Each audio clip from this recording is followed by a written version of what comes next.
اگر ایک مسلمان جماعت سے رہ جائے اور گھر میں اکیلا فرض نماز پڑھے تو اسے تکبیر کہنی چاہیے یا نہیں؟ بہت عمدہ سوال ہے۔ یہ صرف جو جماعت سے رہ جائے اس کا نہیں ہے، میری بہنیں بھی سن رہی ہیں، آپ بھی سن لیں، اس مسئلے سے علم والے لوگ بھی غافل ہیں، حالانکہ یہ سارے مسئلے کو نماز کسی شخص کو بے شک وہ جماعت سے پڑھے یا اکیلا پڑھے، فرض نماز بغیر تکبیر کہے نہیں پڑھنی چاہیے۔ کوئی بغیر تکبیر کہے نماز نہ پڑھے۔ ایسے تابعین بھی ہیں جو فتویٰ دیتے تھے اگر آپ لوگوں نے اقامت نہیں کی اور نماز پڑھ لی، نماز ہی نہیں ہوئی، دوبارہ پڑھیں۔ مرزا جیلمی کا استاد مولوی اسحاق فیصل آبادی وہ کہتا ہے کہ جو شخص اکیلا نماز پڑھے اس کے لیے اذان اور اقامت کہنا ضروری ہے، اس کے بغیر اس کی نماز نہیں ہے۔ اور یہ فتویٰ اس نے تابعین کی طرف منسوب کرتے ہوئے کہا کہ بعض تابعین اس کو واجب قرار دیتے تھے، حالانکہ صحیح مسئلہ یہ ہے کہ جو شخص اکیلے نماز پڑھ رہا ہو، جماعت پہلے ہو چکی ہو، تو اسے چاہیے، مستحب یہ ہے کہ اذان کہے اور اقامت کہے، اس کے بعد نماز پڑھے۔ یہ باعث اجر و ثواب ہے اور استحباب کے درجے میں ہے، فرض اور واجب کے درجے میں نہیں ہے، کیونکہ محلے کی اور آس پاس کی اذان ہی اس کے لیے کافی ہے، اور اجر و ثواب حاصل کرنے کے لیے چاہے تو اذان بھی پڑھ لے، اور بہتر یہ ہے کہ ساتھ اقامت بھی پڑھ کر پھر نماز ادا کرے، کیونکہ اجر و ثواب ہے۔ اس حوالے سے یہ پہلی حدیث مبارکہ سنن نسائی کی ہے، حدیث نمبر 663۔ حضرت عقبہ بن عامر رضی اللہ تعالیٰ عنہ روایت کرتے ہیں، کہتے ہیں کہ میں نے رسول اللہ صلی اللہ علیہ وسلم سے سنا، آپ فرماتے ہیں کہ یعجب ربک من راعی غنم فی رأس شظیۃ الجبل، فرمایا کہ اللہ تبارک و تعالیٰ اس بندے سے خوش ہوتا ہے جو بکریاں چرانے والا اور پہاڑ کی چوٹی پہ رہائش پذیر ہے،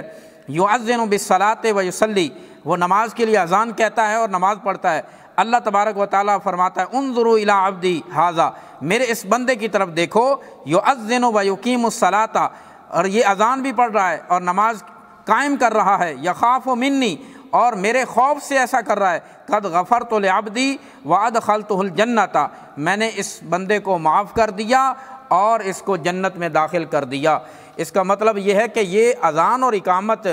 اپنی نماز پڑھتے ہوئے کہنا یہ باعث اجر و ثواب ہے اور اللہ تبارک و تعالیٰ کی خوشنودی کا باعث ہے، اس لیے یہ استحباب کے درجے میں ہے، فرض یا واجب درجے میں نہیں ہے۔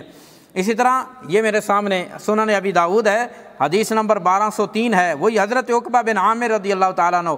روایت کرتے ہیں کہ میں نے رسول اللہ صلی اللہ علیہ وسلم سے سنا، حضور علیہ الصلوۃ والسلام نے فرمایا کہ جو بکریاں چرانے والا پہاڑ کی چوٹی پہ رہتا ہے اور وہ ہر نماز کے لیے اذان کہتا ہے اور پھر نماز پڑھتا ہے، تو اللہ تبارک و تعالیٰ فرشتوں سے فرماتا ہے دیکھو میرے اس بندے کی طرف جو اذان دے رہا ہے اور نماز قائم کر رہا ہے اور میرے خوف سے ایسا کر رہا ہے، میں نے اس کو بخش بھی دیا اور اس کو جنت میں داخل کر دیا۔ اسی طرح یہ احادیث مبارکہ یہ سنن المصنف عبد الرزاق کی ہے، جس کے اندر حدیث نمبر ہے 1967۔ حضرت عبداللہ بن عمر رضی اللہ تعالیٰ عنہ روایت کرتے ہیں اذا کان الرجل بفلاۃ من الارض فاذن، جب کوئی بندہ جنگل کے اندر ہو اور وہ اذان پڑھے، واقامہ اور پھر اقامت کہے، وصلی صلی معہ اربعۃ آلاف من الملائکہ، اذان پڑھ کے اقامت کہہ کے نماز پڑھے تو فرمایا 4000 اس کے ساتھ فرشتے بھی شامل ہو جاتے ہیں، او اربعۃ آلاف الف من الملائکہ، یا بلکہ فرمایا کہ 4 لاکھ فرشتے اس کے ساتھ شامل ہو جاتے ہیں۔ اور اسی طرح حدیث نمبر 1968 ہے جس میں حضرت طاووس رضی اللہ تعالیٰ عنہ روایت کرتے ہیں اذا صلی الرجل واقام صلی معہ ملکاہ، جب کوئی بندہ نماز پڑھتا ہے اور اقامت کہتا ہے، فرمایا اس کے ساتھ 2 فرشتے شامل ہو جاتے ہیں۔ وَإِذَا أَذَّنَ فَأَقَامَ صَلَّى مَعَهُ مِنَ الْمَلَائِكَةِ كَثِيرٌ، اور جب وہ بندہ اقامت بھی کہتا ہے اور ساتھ اذان بھی کہہ لیتا ہے تو فرمایا بہت سارے فرشتے اس کے ساتھ شامل ہو جاتے ہیں۔ اسی طرح اور بھی حدیث نمبر 1969 جس میں مکحول رضی اللہ تعالیٰ عنہ سے مروی ہے، اذا اقام الرجل لنفسہ، جب کوئی بندہ اکیلے نماز پڑھنا چاہے، صلی معہ ملکاہ، اور اقامت کہہ کے وہ نماز پڑھے تو فرمایا 2 فرشتے اس کے ساتھ شامل ہو جاتے ہیں۔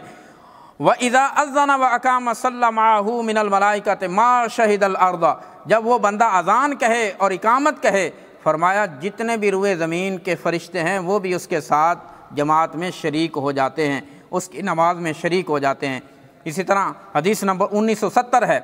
جس میں خلاصہ آخر میں یہ ہے، وَمَنْ أَذَّنَ وَأَقَامَ، جس بندے نے اذان بھی کہی اور اقامت بھی کہی، اقامت کے ساتھ اذان کے ساتھ نماز پڑھی، صلی معہ الملائکۃ امثال الجبال، فرمایا کہ پہاڑوں کی مثل اس کے ساتھ فرشتے شامل ہو کر نماز پڑھتے ہیں۔ اس کا مطلب ہے یہ پڑھنا باعث اجر و ثواب ضرور ہے،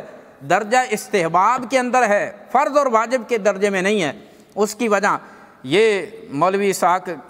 فیصل آبادی کہہ رہا تھا کہ بعض تابعین اس کو واجب کہتے ہیں، حالانکہ یہ بالکل غلط ہے۔ یہ میرے سامنے مصنف ابن ابی شیبہ،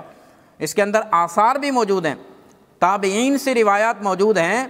جس کے اندر وہ فرماتے ہیں، حضرت عثمان بن اسود مجاہد سے روایت کرتے ہیں، یہ مجاہد جلیل القدر تابعی ہیں،